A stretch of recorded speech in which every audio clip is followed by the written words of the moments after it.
5, 4, 3, 2, 1. Hit it. And we'll be back with you after this moment of silence. 5, 4, 3, 2, 1. Hit it.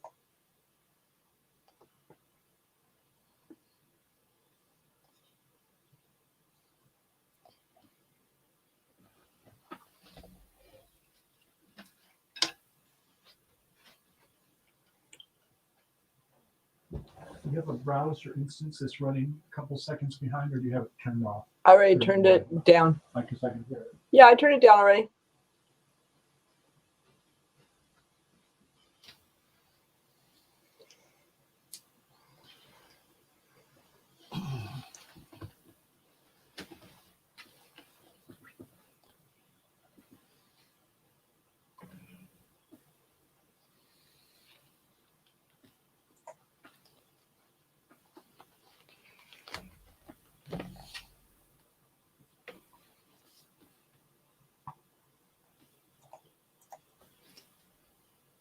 Hello, I'm Michael. And I'm Grace. And together we are California Travel Videos. Good to have you here, everybody. Grace, how are you doing today? I am doing pretty good. I see Sue is here with us and Linda. Thank you for that Captain Jack Scraper raid. He is signing off early. He said he was really tired. He'd been at a car show all day today. So he's got a couple of videos out there. If you haven't yet, be sure to check his channel out. If we could go ahead and put the link there for him. And we thank you, Sue, our wonderful moderator, for taking such good care of us all the time. We need to have a little accolades there. Let's see. What's a good one here? Yes. Yes. Give me a Y. Give me an E. Give me an Yes. Thank you, Sue. Woohoo. Good to have you all here today. And how are we doing today, my lovely bride? I am doing pretty good, staying on top of everything by drinking what's in this bottle. Can you guess what's in this bottle? I can guess. How about you? Can you guess? Go ahead and put in the comments what you think it might be. Good one. So Michael has been studying. Hi, Water Girl. I got your sticker in the mail, I think about 3 days ago. So you should be getting that any day now.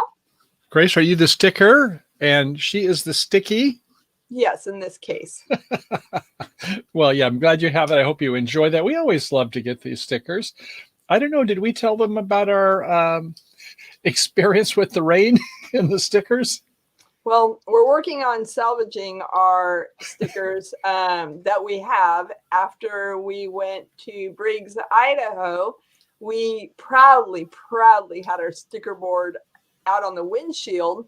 And while we were out kayaking, the rain came. So the board itself might not have made it, but I think the stickers hopefully did. And yeah, it was a great idea. Oh, go ahead. If you guys would like a sticker, make sure that you send an email to michael@californiavideos.com. And we CaliforniaTravelVideos.com. Isn't that what I said? No, you didn't say travel. California Videos? Oh, okay. CaliforniaTravelVideos.com. Michael at. And we will get a sticker out in the mail to you. Absolutely. Look forward to giving to you. And I got to say, it reminded me about how did we get the idea with the board, and Meant to Be RVing, some of our dear friends that knew them virtually like we have with all of you. We look forward to when we get a chance to meet you down the road in happy trails. And Mike and Teresa, they had some like fold out boards that they could put out, when they got to their campgrounds, and they could put them back in.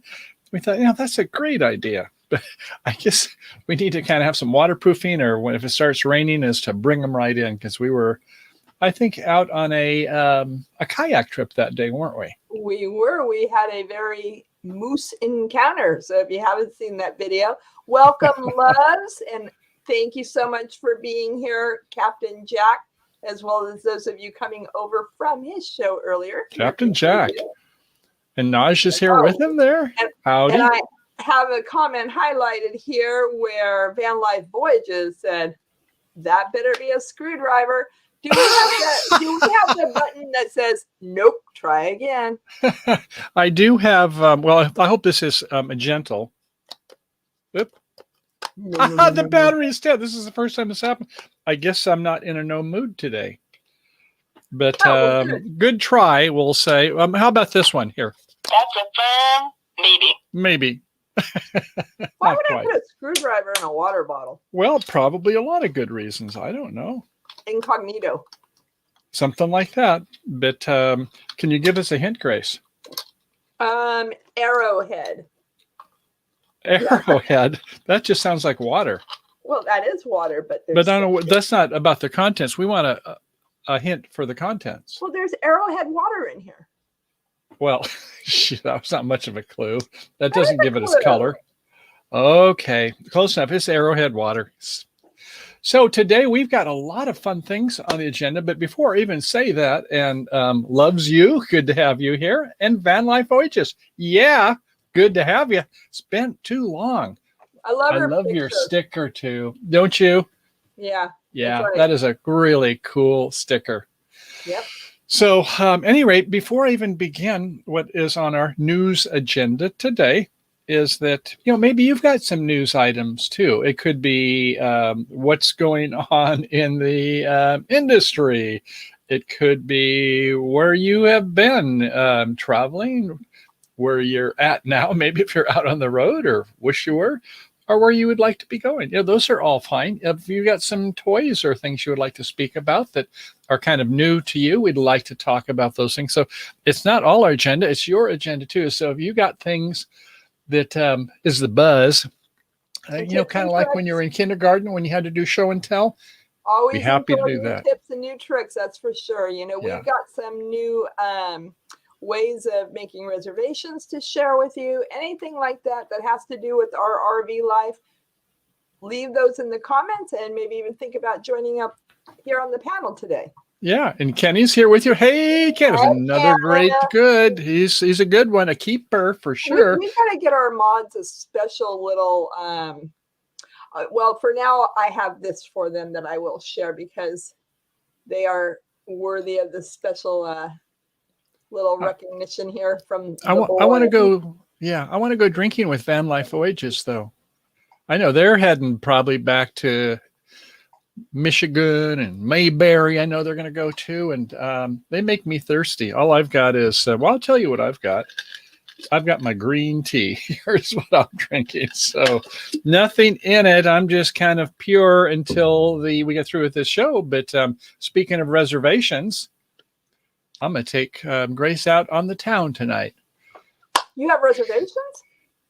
Well, I like I say, when they said, do you have reservations? I said, no, but I'll eat here anyway. Oh, excuse me, I'll dine here anyway. So I don't know if we're going to be having a tablecloth and napkins, but she's been doing a lot of good work on California travel videos and keeping the nest going around here too. So I thank you for that, darling. You've been doing a wonderful job for us. Thank you. So you got some new videos coming out, don't you? We do. We've got one coming out tomorrow, 10 a.m. our time. That's a e-bike ride from the beautiful Washington, Oregon Gorge, Sacagawea Heritage Trail. Yeah, you'll like that one. Once I she teaches herself, but once I exposed her to video editing, she was, great in the photos, Miss Photoshop gal, but now she's starting to, I can see the race is on. She's going to be cranking them out, but she's doing an awesome job. So we'll be seeing a lot more of those. And that's a good thing. I hope you enjoy our shows. Ronald S., 1962, from the great state of Iowa. Woo-hoo. Good to have you here today also. So Ronald and gang and everybody, it's we're getting ready to crank it up. So some of the topics that we have, and like I say, put yours down there also. And if Kenny, if you want to talk some about your meetup with Marshall, and other people, love to hear that too. So, okay. So we're going to be talking about what's going on in the national parks. I don't think we have anything on the state parks, something on campgrounds, but speaking of reservations, we're going to be talking about, well, how do you get the reservations? We got some new information there that I think will be worth sharing. Yeah, we do have California state park information. I guess we do. In the The Golden Nelly! State. Hey, Welcome, whoa, Lucy. Nelly. And is this Lucy and hubby? Or Lucy and Brian. yes, Yes, welcome. awesome folks. And Luna. Woof, woof. So they've been on the road for quite a while. And maybe you, geez, would love to have you on the show. If you want to pop in, we can give you a link. But if you just want to do something in the chat, where are you now? Last I heard, they're home. Oh, they're back? Yeah, so we're looking forward to seeing some of their great videos as well. Yeah, we know how that is. We do all this recording when you get out there. When you get back, oh my gosh, look at all these edit our videos we need to edit. Woo-hoo. Lucy and Brian, that is the link that I'm dropping there for you. If you'd like to come and give us some juicy tidbits about your trip and some of the tips and tricks that you learned, come on up. Yeah, we like juicy. So should we go ahead and begin? Okay, settle down a little bit, tone it down. On with the show. This is it. Okay, the first item up, national parks are in the news. Aren't they always? Oh, yes. So the first part of the show is going to be the good stuff, the fun stuff. You know, sometimes news is not too much news, please. But at any rate, we'll start with some of the fun things. So for the first time ever, the Yellowstone National Park, that's numero uno of national parks, has recorded over the one with the 6 zeros. That's 1 million visitors in a given month, and it's up over 15% from its previous high. That wasn't last year, of course, the COVID year, but the year before, 2019. So yeah, they're really cranking them in. As we've talked about before, is you do need to get your reservations ahead of time, or if you make them in the last week, they allow some people to come in, just like they do at our big park, Yosemite, out here in the Sierras. So at any rate, that's pretty good news. It's nice to see that they're able to keep them efficient. And, you know, there's nothing that is more frustrating than when you go to a park and you have a hard time getting reservations. You're going like, it looks like 20% of them are not being used. And I know that the parks and the independents are trying to do things that, you know, if you get reservations and don't use them, that's not a good thing. In fact, Harvest Host, you know, you can't do that more than once or twice. And, you know, you may not have your membership. So I think keeping everything optimized is a good thing. Grace, what do you got to say about this topic? Well, the national parks is, like you said, always doing updates. There's always a story in the news. Often, unfortunately, sadly, it's when people violate the rules.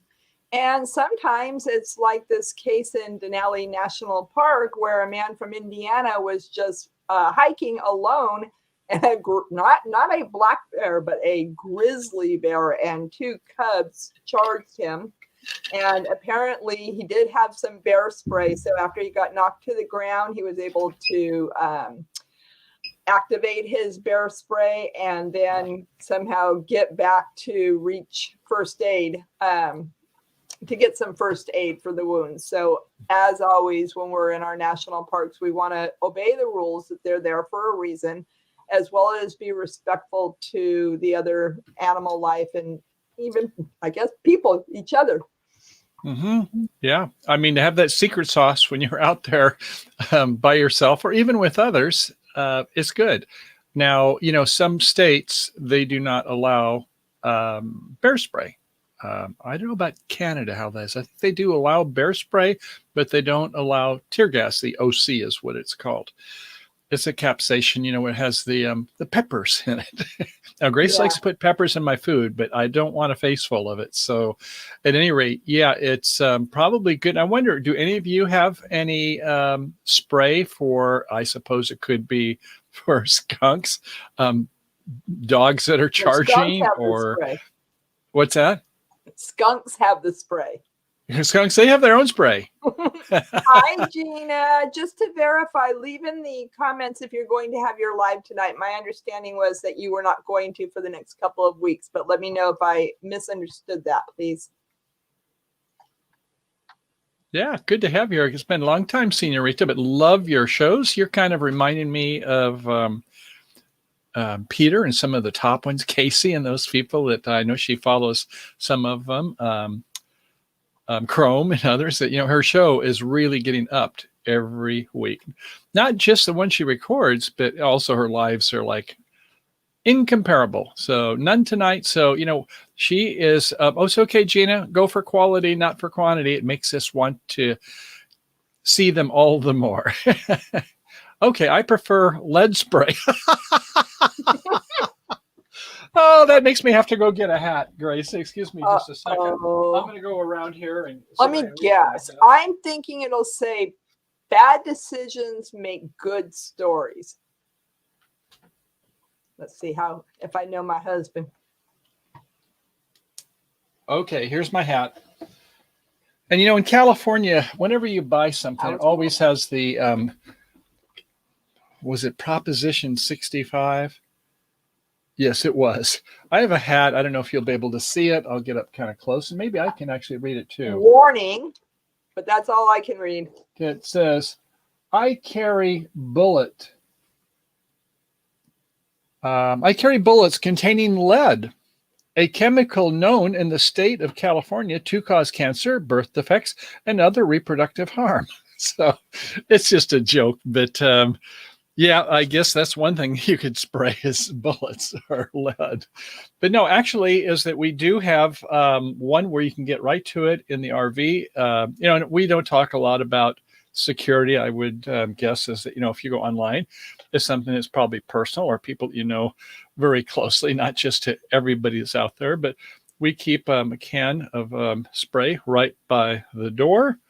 And then, as I may have mentioned before, 7x24. Well, maybe not when I go to sleep, but if I stand up here, you see this thing here, it's I could have a spray that would be actually in the way, but Fox is a company that is very good and they make a spray. But I've had a pit bull attack Kaliki, which was not good, and it kind of bit my hand. So I thought, what do I do? And so I thought, yeah, it would be nice to have it. So anyway, the point being is that, there was this story about a man that the bear and cubs, that wouldn't be a mother.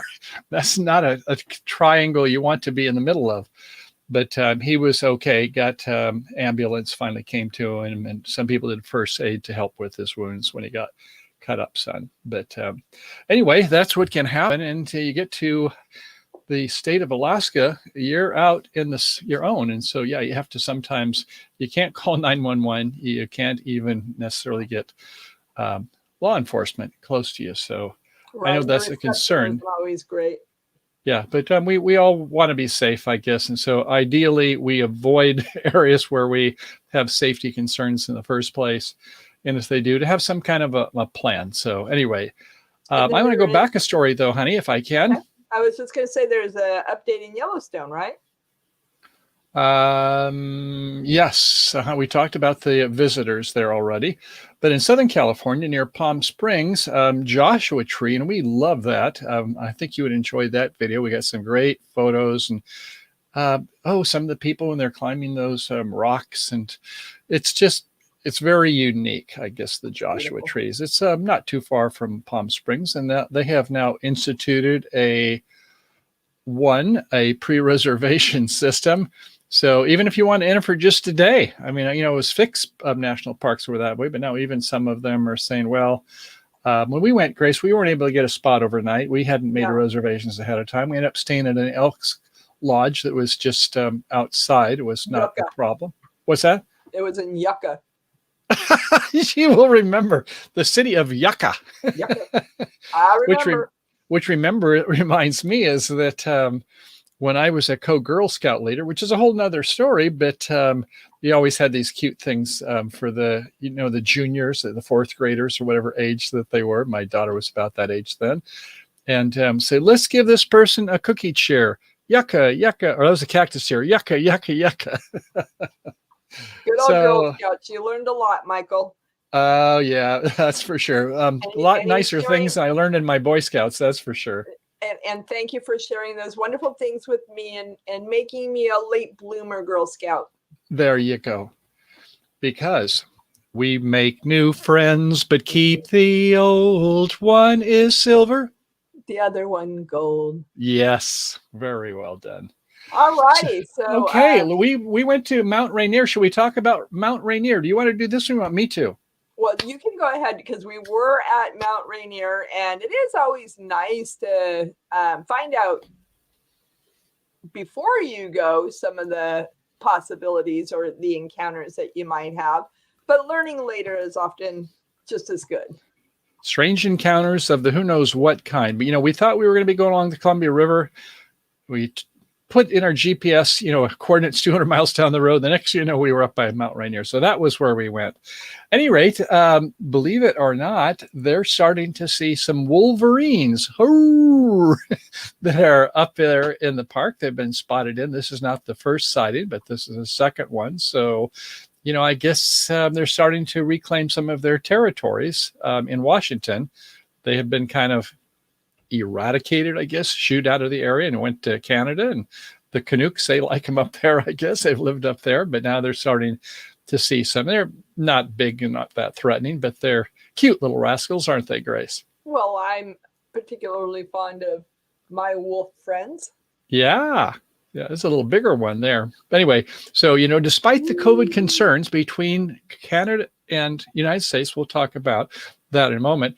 The critters, they must have either had their shots, they might be wearing their mask, or else they're just young enough, which these were, to go ahead and pass through. So anyway, seriously though, during the COVID era, researchers are now saying that mountain lions, the ones that they tag and put a GPS tracker, these are down in Southern California, near Los Angeles and Santa Monica Mountains, is that they seem to be traveling shorter distances during the COVID pandemic. You would think that, with not as many people out last year, that they might go in longer distance, but they are going shorter distances. What do you think is up with that, Grace? Maybe they're, stay at home.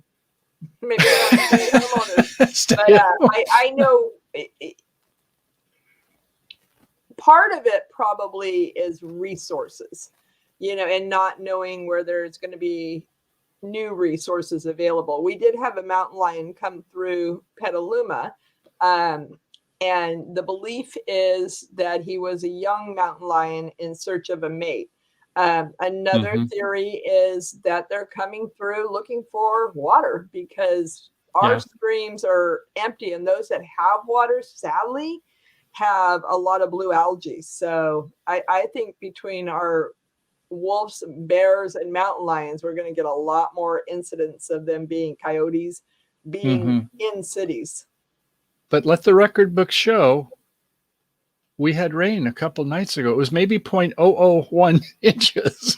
It was just kind of I wouldn't even call it a soaking rain, but it was more than a mist, but we did have a little bit. It soaked in the ground. You were sleeping. He stays up all night and sleeps all morning. I got up early and the ground was soaking wet. So we got a pretty good rain.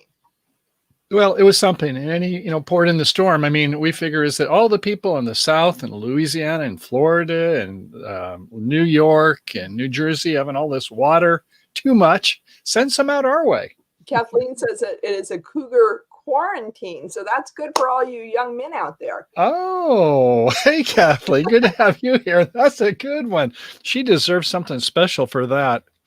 Knock, knock. Who's there? Nailed it! You nailed it, Kathleen. I love that one. So anyway, that it is kind of interesting to see how there's migrations and how it's changed over the last year. So going back to our Canucks, our Northern California friends, they're so polite, and I know that they're still hunkered down, and that about the restrictions not being able to come across the border. We had some when we went to Q21, the Quartzite 21. Some people were going to come down, and they were also RV producers, and nope, they weren't able to bring it across. I guess there was some ludicrous thing where if you put it on a flatbed and took it across, then you could take it when you got off. But that was kind of going around the rules. So anyway, here it is, and I guess at least until September 21st. Oh, Canada, we miss thee, but we love your sense of humor. They've got some real, when they say we don't, look at us in the United States, we'll go, huh? and they'll go, "Hey." So they're funny. just for clarification, you're saying that because the border had been open for Americans to go into Canada, is that closed again? Once you go in, you can never come back. They own you. No, no. Yeah, I think that, even when you go in, I believe they had like at least a 2-week quarantine, which was fairly expensive where you had to stay. So, it was very rigorous because they've been having problems there. Haven't been getting early on as many inoculations, but that's a whole nother story. But I did want to have something that was on a humorous side. I didn't want to go on the negative part of the C word. So there is and that's not negative Canada C word, just to clarify. Right, not that kind of C. Thank you, Grace. Thank you. Whew, gosh, what would I do without you, darling? I don't know, Kathleen. We had a silver fox in our tree in the backyard, and it was afraid to come down, so it kept crying out for us to bring Kaliki in the house so he could escape. Cute little critter. Yeah. All right, so you have something you want to share with us? I do. Yes, there was a Julie Nolte. I don't know if you've ever seen any of her videos, but she's a actress, and let's face it, it's been tough for actors and actresses this last couple of years. They're only starting to open up theaters as of late, and then not that many people watching things or going to theaters or the like. So that has been a problem, especially, I guess, for the Canadians like Julie Nolte and the rest of them. And so she has a YouTube channel, and she's really had one that, if excuse the word, she's gone viral with a video that in a humorous way explained the pandemic. It's hard to have things that are normally sarcastic or have irony without offending some people. But I thought it was pretty good. Anyway, she's got on one of them 8.5 million views, and got her subscriber base to well over 1 million subs now, or at it, at any rate. So I'm going to give just a little bit of something here if I can get my computers going. So this is going to be, hopefully, Julie, this is fair use that we're going to talk about it. This is not to get a monetization of something you've done, but I think she's a great person. And let's go ahead and go over there and see if I can get myself down a little bit lower in the screen. I guess I have to get my mouse back on this computer, and there. Oh, there's a woman standing behind you, Michael. There she is, and she's a big lady now. So I'm going to go ahead and start this up. We got 2 segments of it, but the idea is this, how would you think about it? Have some humor in what's going on. And so she's done these from time to time over at different topics, but it's really clever. We should do it some ourselves, Grace, where you take a look at your future self talking to your past self, and then your future self talking to your current self. Well, you get the hang of it. But here's one today. I'll share later. Yeah, this is right. This is one that is going to be where a future self is going to be talking to her. Now, I guess first she's going to be talking to her past self. So here we go. You want some real bad news? How about the fact that there's a pandemic, and then there's George Floyd, and then there's more pandemic. And then just when you think that there's a light at the end of the tunnel with the vaccine, a new variant comes along that's 50% more infectious, and you can't get the vaccine out fast enough. And so more and more people are getting sick. And then on top of that, a bunch of crazy people storm the U.S. Capitol. And now there's a mental health crisis, and people are anxious and depressed, and nobody. She's giving away the secrets. So what I just said is that's the plot of a new movie. Oh, good catch. A new movie that's coming out. Oh, thank God. Yeah. That was funny. Anyway, you can imagine that if you were in a situation where you had a future or a past self. So here's something now when her future self is going to talk to her current self, if that makes sense. Oh, hey, who are you? I'm Julie from June. Oh, crazy. Julie from June. I just got finished explaining how nuts everything is going to be to the Julie in January. That's nice. So crazy for her, eh? Gosh, that was fun. The look on her face. So you can imagine is here when you're like talking to a future version of yourself, when you went to talk to a past version of yourself, you're like, you feel so good. You're so smart. You know everything that was in her future of your past self, if that makes sense. But now her future version of herself what's she going to say about what we should expect next? Wasn't that so fun when I went back in time? Oh, she's headed for a wild ride. Uh-oh, silence. What does your face look like that? Why do you look like that? So do you want the good news or the bad news? No. What? Come on. I don't. In other words, there's I don't know. more bad news in the future. What do you think? Well, people have been protesting the quarantine with assault rifles. What? Yeah, I think it's this like 5G thing. I really don't understand that. That's ridiculous. Shouldn't the police be involved with that? You know, don't they have a responsibility to protect and serve the health and well-being of every... It's a great idea. Have the police help, you know, if someone's have assault rifles and things like that. And I'll look what the future self doesn't want to say anything where other people would hear it, but watch your expressions. Single citizen? Why are you doing that with your hand? Oh, I wouldn't. I wouldn't. How bad does it get? It hits the fan. But if I'm being honest, it's always been bad. It just hits a boiling point. Okay. Well, hey. There you go. So at any rate, I thought it was very cute. You know, the Canadians, good for you. Good on you. And so that was Julie Nolte, I think is her name. And I did go ahead and put a link to her channel. She can be pretty funny, sometimes more often than not. But I like a good sense of humor. So welcome, Bree. Nice to see you here. Hey, So, Bree's with us. Good to have you, speaking of younger self, senorita. I'm going to put myself here in the solo for just a second to share a photo from 20 years ago. Okay. Let's see if I can get the light right.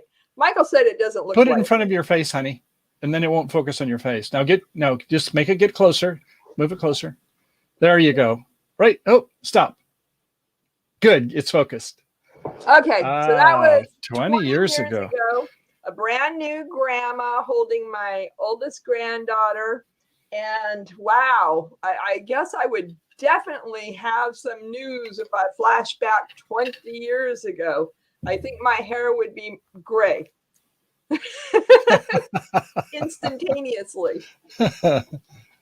Hello, Professor Fox and Dr. B. Good to have you here today. So, wow, I guess, okay, are we ready to go on? Do we have any more good stuff, I guess is the question before we, gas prices, you probably know as much as us. I don't know.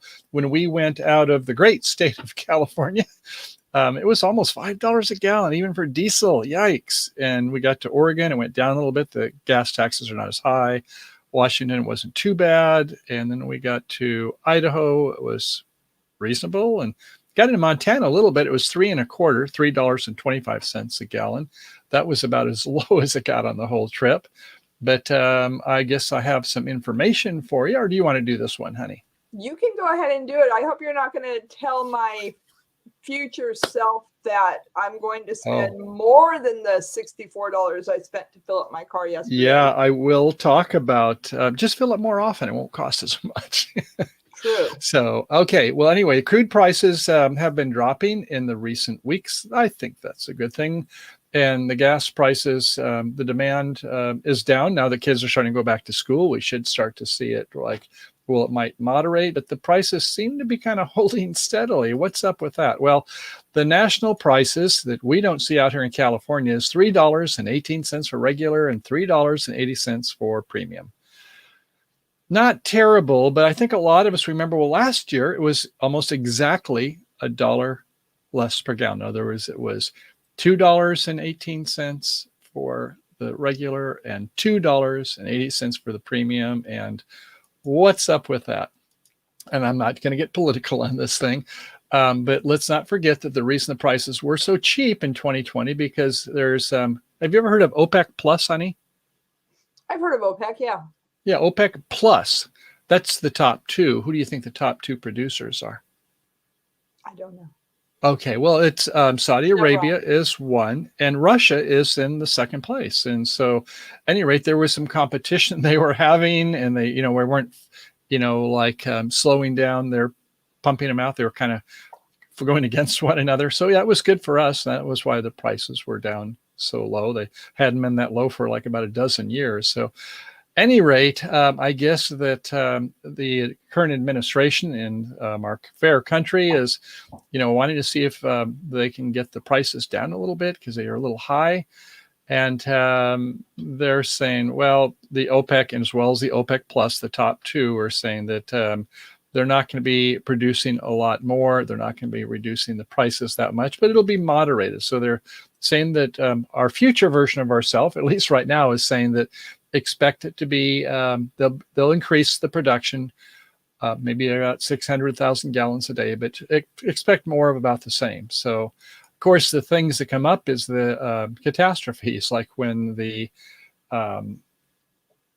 you have a freeze in Texas, or you have the gas lines get hijacked, with viruses and ransomware. So we'll hope, keeping our fingers crossed, that prices will be about what they are now. Or down. Go Or lower. down would be nice. Yeah, we'll hope that it makes it harder to, have the type of a lifestyle where we are traveling more frequently. I think that, moving in a forward direction, we're going to spend more time getting somewhere and then probably staying there longer. Yeah. No, Lucy is saying it is $4.29 there. I think that's about, what did you pay the other day, honey? Do you remember? Paid $4.09, but it was at Costco. So Costco is usually less expensive, and that was for the lower grade. But yeah, to fill up my tank, it was more than $60. I was like, wow. Mm-hmm. Yeah. It's a car. $3.09, Kathleen says. Boy, that's almost enough that I want to wash with it and gargle with it. That's right. Good. I want to go visit. What state are you in again, Kathleen? Today. Right, exactly. So anyway, that's kind of what's going on there. But the other side of this is our administration is saying we don't want it to be rampant inflation, because as gas price goes up, then everything that, for transportation goes up with it. And so there are some concerns with, moderating. I guess the bottom line is we don't want to see inflation take off like it has several times in the past, especially like in the .com days, if you'll recall, is that followed by the credit default swaps, where tens of millions of families suffered mightily. Well, I guess everybody did. They say, your 401k turned into a 201k for a couple of years. So I hope that it's $3.99 in Oregon, which isn't that much less expensive than we are here in California. Yeah, that's right. Gina, I'm kind of, yeah, it's like, and I'm sure that you're like us, as we always try to get the most affordable gas, not the highest price one. It's not like the highest price one tastes better. I am an old retiree now. I've been retired 6 years. I'm going to have to go find. Oh, wait, Gracie Seeking Adventure is here, and she is a new retiree. Do we have a congratulations button, honey? Do I have something? No, I don't have another. I don't. But wait a second. Here's one that'll be good. That was easy. That was easy. She was a nurse. I doubt if that was easy. Here's one for you, Gracie. Yeah, congratulations. Well deserved. She's had a wonderful job providing service to other people. We saw her also at Alsea Falls, the O21, the Oregon 21 meetup group, the kind of impromptu that we all had with Gina and a lot of others, Teresa and Mike. And so, yeah, Lucy and Brian, they had good things. We had a wonderful time up there, didn't we? Oh, it was. It was definitely a case of when you just meet people and you feel an automatic connection, because I think all of us are on the same journey together. And I guess it's your tribe is what it is. When you have these meetups and you have so much in common and you're sharing so much of your life. So yeah, it was awesome. Now you have some updates as well. If you're done with gas, regarding for California state parks and some of the changes that have been made there. Even in the national forests and the like. So I'm going to head that way. Okay. Okay. So we obviously, we could say so much, have a month of shows on 9/11. We'll save that for another time. But in California, there have been our catastrophes, also fires. And it seems like it's kind of gotten to be an annual thing. So we try to prepare for it as best as one can. And thank goodness for our first responders out here, like there was in 9/11, is that they save a lot of people's bacon and then some. So, okay. So anyway, with the continued fear of the summer fires at the National Forest, and also for safety concerns, the California National Forest Service has said we're going to shut down all of our parks. Well, I should say all of the, even if it's not a park, all of their land. So that's 20 million acres. Yeah, Wow. no longer available for campers, hikers, Right. bike riders, tent Yeah. people. Now we're hoping it's just going to be, for this middle of September. So it's been like a 2-year or 2-week moratorium, but we don't know how long this will go. It depends on some other factors. So anyway, 20 million acres, that's about 20% of our vegetated landscape in our state. So that's a huge, huge area.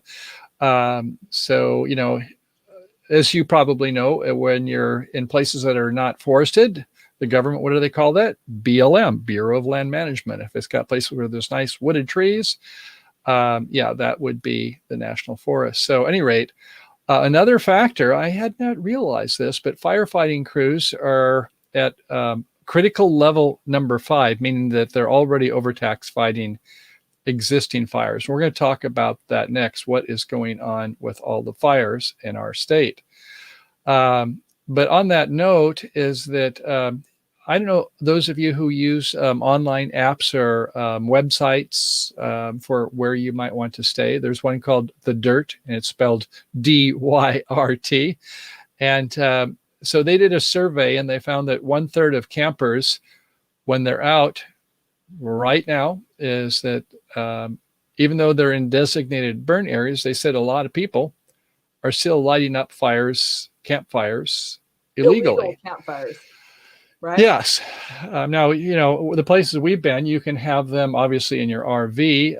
If you have like a Coleman stove or something like that's self-contained, that's running off of propane, and have it at your picnic table, as long as it's safe, that's okay. But, some of them, they do allow it in, the hearth that they have there where they have the fire ring, and some do not. So, but it's kind of sad where some people are not observing that. I realize where people want s'mores in the evening, but hey, that's not cool. I don't think that's been the cause of the fire. So as we're going to speak about now, and some of this, I tell you, as I hadn't really, wasn't aware of it until I wanted to get something to share with you all. There's a lot coming down here. So I think you're going to be very surprised what we're going to say next. So anyway, the Caldor fire, which is out there where Grace used to live, in the Sacramento area, kind of extending off towards Lake Tahoe. Yes, Yeah. Grace? Yeah, it's not really close. It's closer to Sacramento than it is to us, but it's still a ways away. Yeah. Oh, yeah. It's not in Sacramento, but it's to the east of Sacramento, about 30-40 miles. It hasn't threatened the people in Sacramento. But at any rate, so they've already lost over 200,000 acres there, and only about a third, 30% containment. And this goes all the way out towards the mountains of Tahoe. And if you know about fires, wherever there's hills, that's where fires, smoke goes up and the heat goes up, and it really ravages some of those mountainsides. So we want to thank all of our brave, hardworking firefighters, these first responders, and the support crews, and everybody that does things for that doggone tough job. Yeah. And if it isn't tough enough, this time of year, well, probably in your states too, it's been a very hot year. So if you're carrying around up to 70 pounds of gear, and the temperatures, it's 7,000 feet altitude up there. Well, guess what? It's still been close to 100 degrees, sometimes over 100 degrees. Not an easy row to hoe for those people doing that. But now we're going to turn off to the bad news. It wasn't bad news. So we're going to talk about the big one, the Dixie Fire. It's now up over 900,000 acres. So how big is that? It's 700 square miles. That's a huge, huge area. So this is about twice the size of New York City. And it's getting better. They've got it 60% contained. We recently, what was it? We talked about that rain. There was some lightning striking in some areas, but it wasn't as bad as it was last year that caught tons of areas on fire last year. So, any rate, they've lost 1,300 buildings. And so one of the national parks is Lawson National Park up near Lake Shasta, Redding area, about maybe within 100 miles of the Oregon border. Yeah, and they've had their share of fires the last few years. Yeah. Yeah. And so of their 100,000 acres, it's got 60,000. Can you imagine a national park where, more than half of it? And some years ago, Grayson, we were going near Yosemite, the Stanislaus. They also had lost that much. So in some ways, I guess, the parks are saying, well, as long as it's not threatening lives or property, is that they just sometimes let it burn as long as they can control it to keep it away. So at any rate, but if you live in downwind states, Nevada, Utah, Colorado, and others, you're probably aware of the unhealthy air. And the air quality index can get over 300, and even 100 is pretty foul smelling weather. So when we were in Reno, Grace, tell them what happened to us. Oh goodness, I wish I had not taken the pictures off my phone, but the air quality when we were coming back from Idaho in Reno was over 300. It was, we couldn't wait to get through Reno. You could almost swim in it. It was so bad. I mean, it was funny because when we were coming in from Winnemucca and going west towards California, we thought, okay, it's getting to be evening. And we maybe didn't meet the 3:30 rule. It was long after 3:30 in the afternoon. But it was funny because it looked like it was starting to rise. I guess the cool air was, as we were going past Reno, it was starting to rise. And I thought, well, this is a good thing. Well, it did that for a couple hours, but then when the cool breezes stopped, yeah, we kind of had a little bit of a funky evening. So you just, use inside air. You don't recirculate the outside air, and you keep the windows closed. And if it's warm, just suck it up, right? Exactly. Well, and for those of us here in California, it definitely has lessened our opportunity to get out there and enjoy nature. But hopefully we'll be heading back out on the road. Yeah, I think it's going to be getting better. I think, we're almost through with this. October can still be kind of challenging for some of it. But, as far away as Salt Lake City, the air quality. Isn't that the worst air quality right now? Yeah, it was like 3 times the federal limit. And at one point in time, it had the worst air quality index in the world. So, even worse than and some third world countries have them pretty tough. So I can remember when I was down in Los Angeles, back in, a long time ago. I remember seeing the bumper sticker, "Clean air smells funny." So, yeah, but they've cleaned up a lot of the air. Yeah, I think Los Angeles, for the most part, is better now than it was before. But I think that's enough nay California fire news. What do you think? But I think it's good to go, and because people do want to know, where do these fires come from? And I think that is an important part. True. So, our in Northern California, it's Pacific Gas and Electric, PG&E. And once again, there's concerns whether their high voltage wires not clearing the brush underneath it may have started the fire that was on July 13th. That's still going. Like I say, it's only about half completed. So there was a fallen tree that fell on a live power line. And I'm supposed to have fuses that trip, but only 2 of the 3 fuses tripped. And so there was a small brush fire, not big. I mean, about 40 feet by 40 feet, had 1,600 square feet, less than, the square footage of a home. And, but a bridge was out, so they couldn't really get into there. And of course, later on, the winds start coming up. But here's the really interesting part. You can share your cocktail conversations or with your grandkids. Some claim that these personal drone flights, when they get flying in the area, it delays the firefighters, potentially at a critical time when they're trying to drop some fire retardant. So, at any rate, now the big buzz is who's got the smoking gun? Who's caused these fires? And so, darkness fell, and the next morning it went up to where they needed 4,000 firefighters to start piling because it was growing by the hour. Well, every couple hours it was doubling in size. And when the winds come up, that's not a good thing in the mountains. So by the end of July, it was 240,000 acres, and it was made it the 11th largest fire, as big as that Caldera fire or Caldon fire. And so it just kept growing and growing. And so I guess there was this concern. Well, what about this drone that was out there? How big an impact was that affecting it? So who was flying the drones, Grace?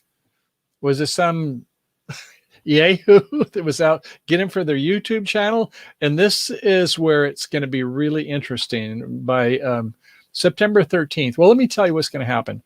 So there's a senior judge, William Alsop. He's with the United States District Court now. This is a district court in Northern California. And he wants information from PG&E. PG&E, within 30 miles of there that day, they had 2 contractors out flying drones. So, they go out and they check to make sure the lines are okay. And so there's some interest is that the people who are flying those drones, did they on their own without PG&E's approval, or did PG&E give them approval? And did they contribute to firefighters not being able to get in? So you're going to see a lot going back and forth. But the judge is saying, by the 13th of September, you got to give us information. If not, we're going to start subpoenaing people into court. So enough of that. I agree, but I just wanted to let you know is that it's kind of challenging times, and if you'll pray for us, and we'll pray for the people in the rest of the United States and the world, that we're going to have better weather and more chances to be RVing coming soon. If there's anybody who's with us tonight from the East Coast, we'd love to hear a status report on how some of the flooding and other things going on the East Coast is affecting RVing there. I do want to say hello to Paula and Tim and Mo Bang for your buck. Yeah, good to have you here. And take care. Gracie, thank you for dropping by, and hope you can watch later. I always appreciate you all to come by and share what's going on in your lives. But Tim, I think Southern California, I think, is not so bad as some years there. So I hope that you're getting out and about. And so let's see, up to the next story, I guess, shall we? All right. And if anybody would like to come on up and join us, we'd love to have you and share with us your adventures. Okie dokie. So I will put a link out there. Hey, what do we have from Tim? Super chat. Hey, Tim. Thank you very, very much. You're always so kind. Doggy treats. And we're looking forward to seeing you in SoCal or Arizona coming up soon. So I guess we're still looking at a little bit after New Year's, starting to head down your way in that neck of the woods. And it would be nice if, besides going to Lake Havasu and Quartzite, I'm trying to convince Grace is that maybe we kind of even go down as far as San Diego. I'm hoping. I really want to go to San Diego. I'm really hoping that by 2022, the Ramona's pageant will be playing again, but that's not until like early May timeframe. But definitely want to be heading to San Diego for a while. Yes. So, Grace, you want to pop up the link for? Oh, you did pop up the link for the live stream. I'm fast like that. Man, you are, honey. When I think it just happens, or maybe it's the other way. When it happens, I think I might be after you. No, or is it like this? Right. Do. Yeah. Who was that? Samantha? Mm-hmm. Yeah. What was the show? Bewitched. Yes. I mean, I'm old enough to remember that. I'm a boomer. I guess. Okay. So, okay. Everybody wants to come on up. Come on up. Tim, and the rest of you, Paula, Kathleen. Hey, we're open. We're fun. Angie, good to have you here too. That Tim has. I got to put my glasses on so I can see that a little bit better. Yeah, I've seen it before. It's a recent one, but it shows a different side of himself. He looks like a professor to me. Well, it looks like a cap. It looks like a composite drawing. He says, walked in and out of the voter center for the last 5 days. There must be a story behind that. I think the California recall election is they're Tim's due on been doing a great the job with it. Tuesdays. So yeah, if you're contributing anything to that on the elections, good on you. Good for you. Yeah. All those types of service that we can do are just, let me put a hat on so I can take it off for you. Hold on. Yeah. And while that's happening, Kathleen, is that, yeah, when I saw Ray, when he was with his kayak down there by San Diego, and, he's going to have to get back before sunset because he had to go around the Cape there, and it's going up and down. He's fairly near the rocks. And yeah, it'd be fun to go kayaking with him. Okay. What you got? Well, here's a classic. Can anybody read that? Oh, wait a second. I'm looking a little bit of it. Yes. Pacific Bell Park opening 2000. So yeah, that's a bit of a collector's item there. That is, boy. So my hat is off to Tim. Thank you for your wonderful service. Absolutely. So speaking of reservations, once again, let's talk about campground reservations now. With the increasing demand for RVers, to find the campgrounds, software programmers are always looking for a better way to make a mousetrap to come to the rescue. So if you looked at the nationals in some states now, recreation.gov is there. Oh, and then there's Reserve America for the nationals, isn't it? reserveamerica.com. And now KOA.com is getting into the fray, having this internet software that allows a traveler not just to look at a specific campground, but now you can go in with a filter and say, well, I am, in our case, 24 or 25 feet, if we want to fudge it. And we want something for 3 days, and it's within 50 miles of San Diego, let's say. That's awesome. And, things that we want, we don't want to pay over $40 a day. Thank you. We would like one that would have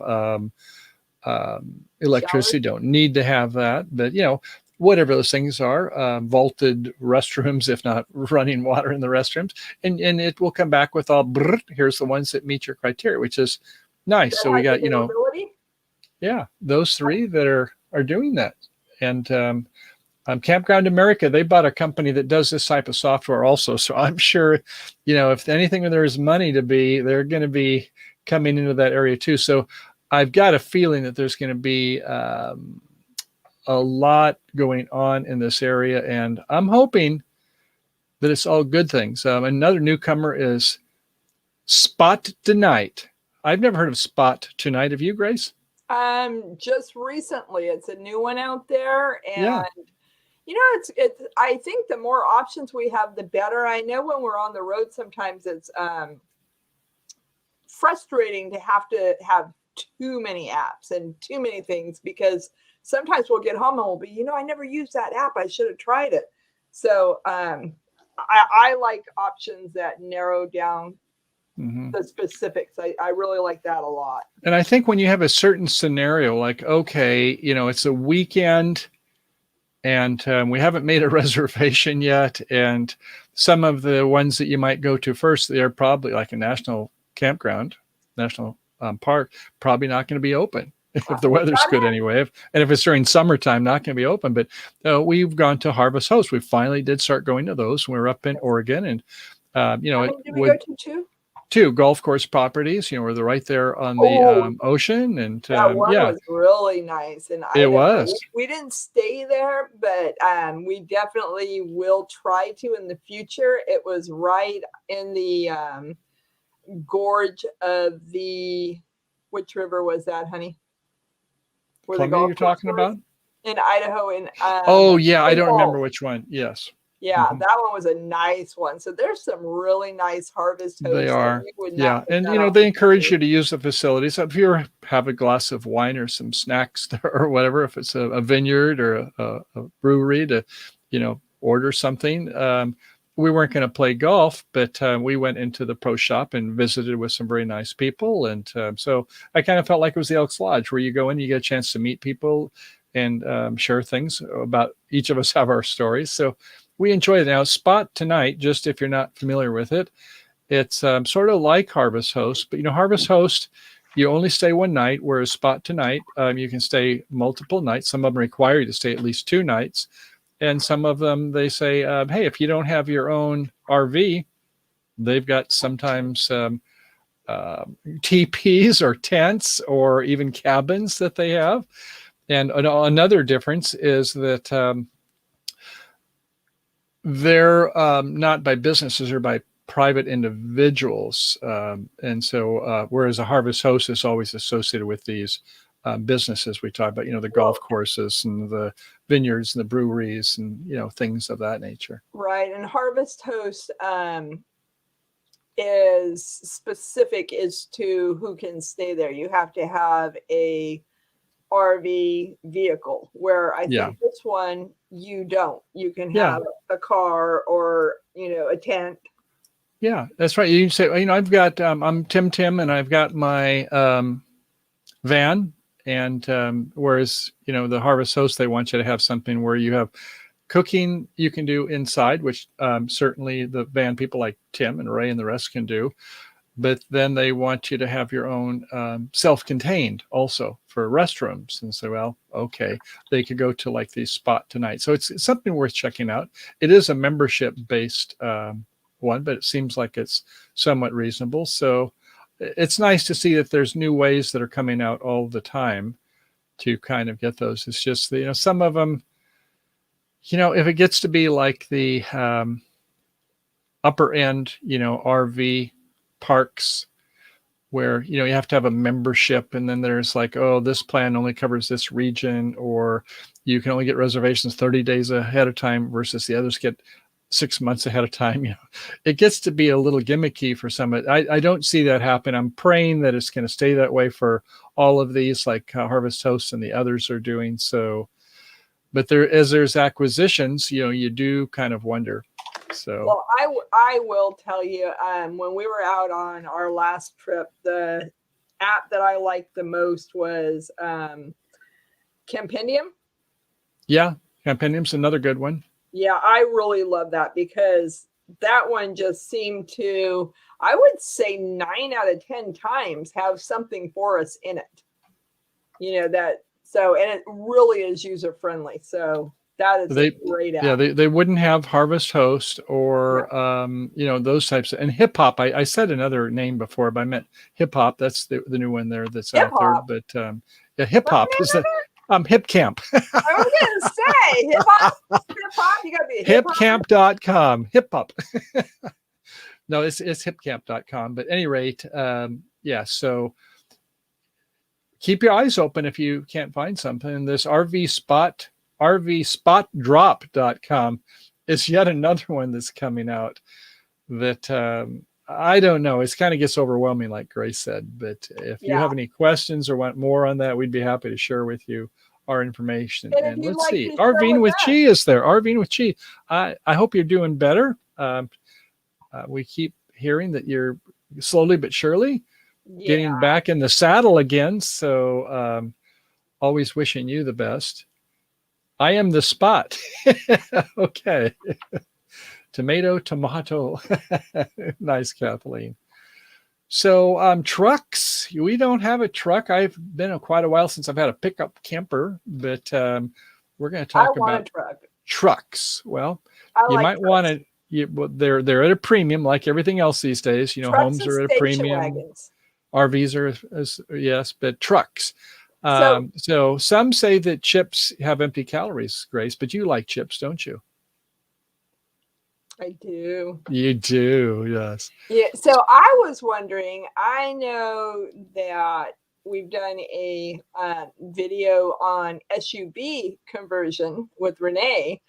Does anybody or has anybody seen any station wagon conversions? I'd be down with that for a weekend trip. What do you think, hon? Interesting thought. I know that, It's I've had one station wagon, and it wasn't my first choice, but hey, it worked for a while. I want to get back to the chips, honey. I'm trying to talk about trucks if I can. Okay. If you're through with your topic. Well, chips, trucks, reminds me of station. At any rate, so General Motors, Fords, and Ram are not able to get integrated circuits for their vehicles, which means that the integrated circuit chip shortage is making a lot of them just kind of sit in the manufacturing facilities. So they've been closing down a lot of their factories. Hopefully it's just going to be for a couple of weeks, but they normally would be pumping out over 3.5 million vehicles for sale that would be at the dealer lots. But now the big boys are down. This is General Motors, Ford, and Ram, and they only have 1 million trucks there. So they're down 70% what's available in the lots. So it's means that you pay a premium if you can even get one. If you want to use one, well, the prices are going way up for the used. That's trucks. why I'm looking at this new station wagon, honey. Yeah, and Kathleen says, do they exist? They do, and they start at just $27,000 for a Subaru 2022. For you, the low price of $27,999.99. Yeah, and they can get up to 33 miles on the highway. So there's some things to consider there, honey. I'm with RV and G, the Subaru Forester. That's an awesome vehicle, and it's 4 wheels. So when you're up in the mountains, it's like you're not going to be slipping and sliding. You're going to have solid footing. Exactly. So what else you got new for us, honey? Well, I think that was it. But as I was thinking about, having these 4-wheelers, I was thinking about Van Life Rocks, and Ray was on one of his recent videos. He was talking about another application, Gaia GPS, I guess it's called. I kind of got, I'm interested in it, see what it does. Now, while the premium version of it is $39.95 a year, they do have, I think, a free version also. But, for somebody who's out living in the boondocks a lot, and to be able to have 3D contour maps and, filters where you can have it sorted by things. And if there's fires, it has overlays for fires, all these other things. It's a phenomenal application. So I can see for people like Ray that are hikers and want to get out and, what if there's a fire? What roads will I go on? It's really good. We have one that it's a free one. At least I don't have a free version. You maybe have used the online version for map overlays, and I really love it. It's called windy.com because everyone knows it's windy. But so windy.com, whether you use the browser-based version by going to the website or if you use the downloadable app, you have about 50 different overlays, including things like we talked about, Grace. What's the smog level? Oh, yeah. Well, and even, we should have tested Google's new mapping system because they've recently rolled in air quality as part of their directions. So if you want to avoid bad air, Google Maps has the capability of taking you around it. But I have a feeling recently they'd have to basically take you out of the United States. Hey, no, don't be negative. She's just being funny. No, well, I'm saying our fires are affecting the air as far as Maine. So I suppose. So I'm going to now, since we're kind of filling some of the time with hopefully something that some people will appreciate. Hello, I'm going to go to American Wanderer. I'm going to go to windy.com and I'm going to change screens, my laptop screen, and get Michael here down in a smaller window. I'm going to put myself down over here.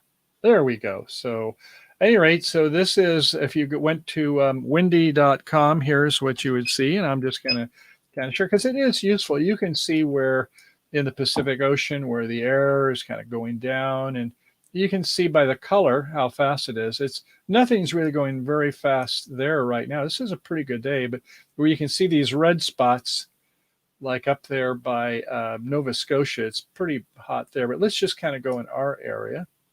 And I'm kind of zooming in. And so let's try to find the San Francisco Bay Area. There it is, right here in this area. You can see San Francisco. And so at any rate, not a problem. Some of these purplish areas, dark blue is where it's even cooler. You can see the scale, but you can see where there's all these different legends over here. Wind is the one that I normally use. Radar and satellite, rain and thunder, temperatures, clouds, waves, air quality. Yeah, let's look at air quality. And so you see where looks pretty good for the most part right now. NO2 gases, well, so you got some of them there. And aerosols, particulates, ozone, more layers. Yeah, here's where you get into some of the good ones. And so there's actually about 40 or 50 of them: precipitation, snow, dew points. And I know Ray had one where he talked about was fires. Like, oh, what about fire intensity? And there you go.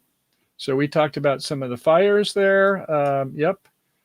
There we go. There is some of the fires that we've just been speaking about. You can see the boundaries of them and where they're at. So, yeah, it's really a great application. I think the ones on the smartphones are really good also. But so if you do have a need for getting a little bit more in depth and seeing what's going on, here's a satellite map right there. You can see where the clouds are. And look over here towards the Midwest. Looks like a lot of stuff's going there. When I was a boy up in Minnesota, yeah, we had a lot going on. But you can see down in the South, down in Florida, there's some things going on there. But at any rate, I'm wondering, that was enough of that, but just kind of give you a little flavor. When I saw that the Gaia application, got me thinking about, yeah, where would you look for fires? How about you, Grace? I would look for fires out the window and smell for smoke. That would be my first go-to. I'd look at you. You take care of everything like that. No. So the website is, Lucy, it is windy.com, just like it sounds. www.windy.com. Everyone knows. Yeah, and so I love the fact is, like I said, you can go to about 40 or 50 different types of overlays on there. So, oh man, you talk about back in 2001, 9/11, is that think how things have changed with the availability of tools. And so it's kind of amazing where we're at. So Grace, that was kind of mostly what I had on this show, but did anybody want to come aboard or have any questions or any answers? We love people who have answers too. We've come a long way in 20 years. I was just thinking today, I Googled out of curiosity, when did Myspace start? And that was in 2004. So I know we were online in 2000 and there were definitely chat groups. I know that if we posted a picture, it was a very small one. What about news? Were we getting our news from the computer at that time? Wow. Well, we oftentimes had, I think we used to call them portals. And so we would go to Yahoo News was pretty big back in its day. Oh, yeah. That's probably what I had. Yeah, back in the early search engines, Google wasn't always that big. There were some other tools that we used before the days of Google. So, yeah, we would go to forums and like say, even RVing. A lot of people where they go to Facebook groups, we used to have actually bulletin boards. We went way back in the days when you had the dial-up modems. But now there are surrogates where, are for specifically birds of a feather, people who are travel or RV or those types of things. Lucy said she had AOL News. Yeah. I don't think 20 years ago, too many people had cut the cord on their television yet. They were still at the mercy of their cable companies, but you could still get local television without any cable before they made that digital switch that they made. When was that? The digital what? Remember they made a digital switch that changed your local news, that you had to make these, you had to buy a box or something so that you could still get your local channels? Yes.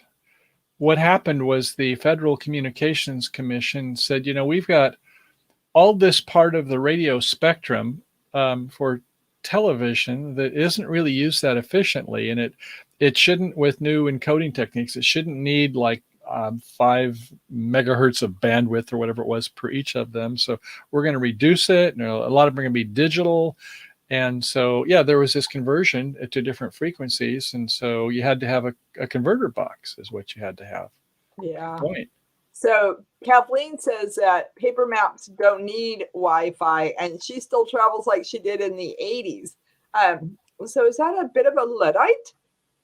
But we know she knows how to use the computers. No, it's being smart. But as Lucy, you would know, is that we have the Thomas Brothers map. That was a popular one in California. And you would be like this. You would be, okay, you look in the index, I'm on page 45 and grid A3, 45. And I need to go back to the previous page.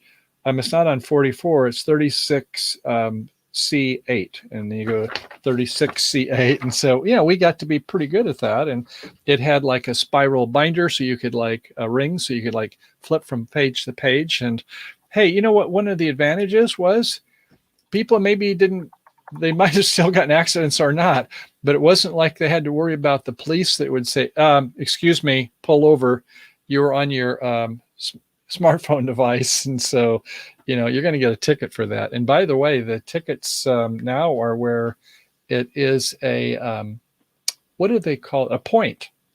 It used to be, it was just kind of like a lower level citation, but so I would encourage you to be careful when you're, I'm just going to touch the device for just a second, is the police are seeing too many accidents and they're getting more exuberant to give tickets. What I was saying to Kathleen is like, boy, a paper map I would have had to have pulled over. And now I just looked up my phone and I just say, hey, Siri, directions to wherever I'm going. I don't know where you're going. Please explain. Oh, boy. But I think that's they have their hands free, which is kind of nice now. If you have your phones up and you don't even have to touch it, that you can get the information. So I'll plug in directions to, family member or a local restaurant a few miles away that I don't know exactly where it's at. So I love our technology and the tools that we have. I think it's amazing. And here, I want to go back for just a second. Kathleen I write my routes on index cards. Oh, that's so clever. And tape it next to the steering wheel. That's such a good use. In fact, I've been trying to, Grace is saying, each week, why don't we spend 4 hours of cleaning up the office? Like, oh boy. So, I start going through old disk drives and, various things and, things that I just don't really need anymore. And I did come across a bunch of 3x5 cards, Kathleen. I thought, they don't take up much space. I'm going to save some of them anyway. Others, if they can make a better home for other people, that's fine. That is a very good point. When you don't have internet available to you, generally, if we're going into an area that I think we might lose internet, I'll plug it into the GPS prior. But we also have like the Garmin, and the Garmin doesn't need internet to connect. So if you have that where it's built into your system, that's one option. But you're right about that. And a lot of people aren't aware of that, Kathleen. So thanks for sharing that. I do have one called OSM Maps. So OSM A&D Maps, in fact, it's called, of all things. But you can download the maps on this application and then zoom in on them. But it doesn't have the details that, what would Ray say?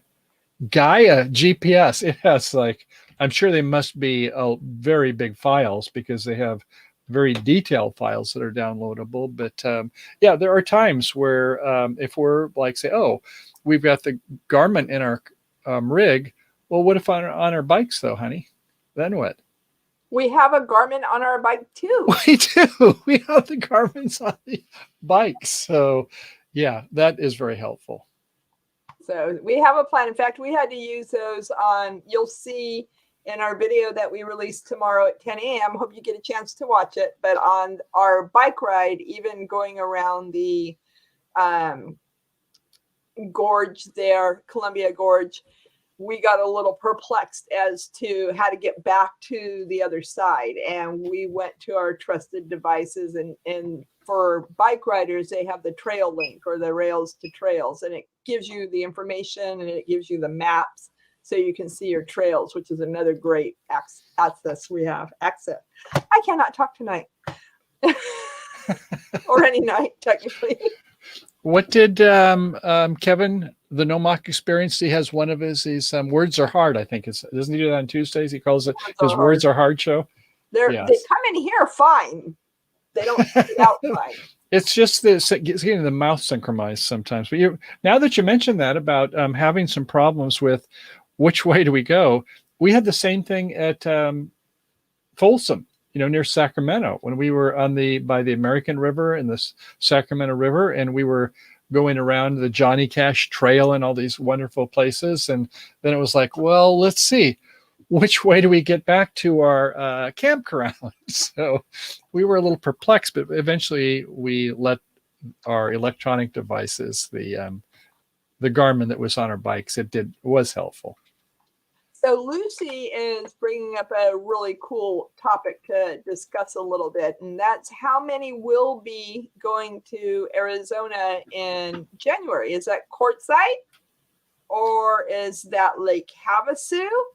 Talk to us. Let us know about what time you're thinking. Maybe we could do a little caravan or a meetup down there. So Lucy and Brian, if you're interested, we would certainly want to welcome that. I think we're going to be doing this. It's on the 22nd of this month, I believe, is we're going to go onto escapers.com, or I think that's where it's at, and make our reservations at that day at like 9 a.m. to get for the Lake Havasu. And that's, I want to say, the first week, like about the 7th or 8th of January. We'll probably be there about a week. And but then I got asking myself, well, when does Quartzite start? And I looked at, normally you would like Quartzite big tent. It's kind of what it kind of rolls around. That's I want to say it's like about January 22nd. So if we get there, like say around the 7th, or about the 14th, but then I don't know if everyone's going to wait till the 22nd to meet up. So, there's still, who wants to organize the different things to get together? Because we did say we'd like to be with Box Van D when she's going to have her meetup group. And it won't be formal. It's not going to be like catered meals or that stuff, And or even potluck. It's just an opportunity to say, hey. Yeah, but she doesn't want to get, if where there might be food contamination with potluck. But if, people want to share, they're going to share. But she won't be organizing it in the sense as where, like the escapers, part of what you pay for is you have these catered meals and people share food. So different people have different ideas. But the point being is, so I guess about the second week in January, we want to go with the escapers at Lake Havasu for about a week. And then towards the end of the month, we'll try to hang around for a while. And if that's where people want to meet, in Quartzite. And then maybe we'll do some things at San Diego or other places in between. So Lucy's saying that she plans on being around the 16th of January. So if anybody has specific dates, we can build our calendar around it and make sure that we get an opportunity to say, hey, to those that are going. Tim, I don't know if you're still with us. I'm hoping that you're going to be going. And if not, we'll track him down. And I'm trying to think what city he lives in. I don't remember. But in the LA Basin is where he's at. Somewhere near where you used to live, honey. Anaheim. Mm-hmm. You know what Anaheim stands for? It's German. Anaheim. You would think. Now, Anna's home is what it is in German. How about that? Oh, now the American Wanderer, he's going to get down there quite a bit. Oh, early in the middle of October. Wow. Okay, so man. wait for us until January, or is it just a short visit or a long visit? I have 3 thoughts. 1, Reflectex. 2, Illuminet. 3, air conditioning. October, it should start getting a little cooler towards the end of the month. I mean, I'm sure that the diehards like Box Van D is like, hey, this isn't bad. This is nice. But yeah, it'll start cooling off towards November. Mm-hmm. Okay, so they're going to be there until March. So that's going to be Yeah. quite the stay. And you said that's going to be in Quartzite. That's pretty common, yeah, to go till March. I mean, you get into this BLM area, La Posa South, I think is where oftentimes I've met with some of the other RVers. I've been in La Posa North also. And yeah, some people, they want to stay a couple months there. They get, a season pass, which is a pretty cool way to do it. Yeah, I could not go to Quartzite in the middle of the summer, that's for sure. But I know when they have the big tent, that's when, the BLM land really fills up. How many years have we been going to Quartzite now? 5? At least 3, I think up to 4. I think I went one year, you didn't? Yeah, last year. But right. But I think altogether we've been going about 5 years now. Yeah. And then well, let's... RVing with G said, where and what is going in late November into December? Is that Mayberry or no? Oh, well, yeah, there is. Mayberry is in late October. I think I can get the schedule, or we can always go to Marshall's website. He's got them all down there. That's the mellownomadic.com has a list of all the meetups, but I did not yet see anything regarding Quartzite yet, or anything for 2022 yet. For what? For the Quartzite meetup?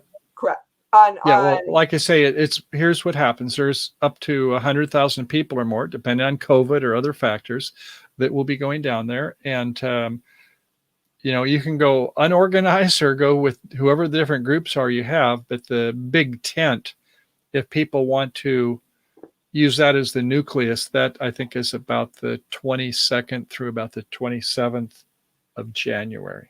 Yeah, and for those who've never seen the big tent, what camera did you have when we went through a couple of years ago? You had it was a GoPro, but not a typical GoPro. It was one of the early 360 cameras. It was called the Fusion. Then they since made a Fusion 2, and now the Insta 360 are the ones that seem to be the best affordable ones. And I have a half of that. So there is one called the Insta 360 Go 2, not to be confused with the GoPro company, but here it is. And I think I've shown it before. You open it up and it looks like that. But you take this piece out, and there's the size of it. You can see how small it is. So if you happen to have a little magnet on your shirt like I do, plop. What? I know it's there. Oh, I've got to turn around the wrong way. That's too funny. You're going to wear it on your back? Yeah, you would put it like that. You could actually have it on the inside and people aren't even aware of it. You can have it like that. And so, yeah, you just push the button. It starts recording. It does a half of a 360, but that one, to answer your question, Grace, I had the full 360 experience that year. Yeah. So what else? Anybody else got anything to go? What's on their mind? Kathleen's, I could go in midsummer, but why? Yeah, for Quartzite. I know I could not do it. I would be miserable. I couldn't stand Sacramento in the summertime, and Quartzite is worse than that. Here's the answer. I lived in Arizona. I was in Tucson, and it's a little higher altitude than, down where Quartzite is. But I like to play golf. So I would tee up at 5:30 and be off the course by 9:30 at the very latest. And it wasn't so bad as long as when the sun starts coming up about 7 or so, you want to be getting about to the 10th tee. Yeah. But as Grace knows, these days, that's about when I get to sleep. So the night owl. So at any rate, yeah. Just about out of time here. We thank all of you who have joined us. Keep those comments coming. Thank you for your thumbs up. And our moderators, again, we appreciate you so much. So I'm going Lucky to, dog, Sue. Yes, thank yes, you. and I'm going as to put your always. links in the description. If you want to go ahead and post those, please feel free to do that. So, And Kenny also as well. Thank you, Kenny. Good to always be able to see you and know that life's treating you well. So, and all the rest of you for being here. This has been a great show to have you all and get your input. So, as we like to say, happy trails to you until we meet again. Anything else, darling? that's it for tonight. Good night. Going. Peace out. Bye for now. Thanks again.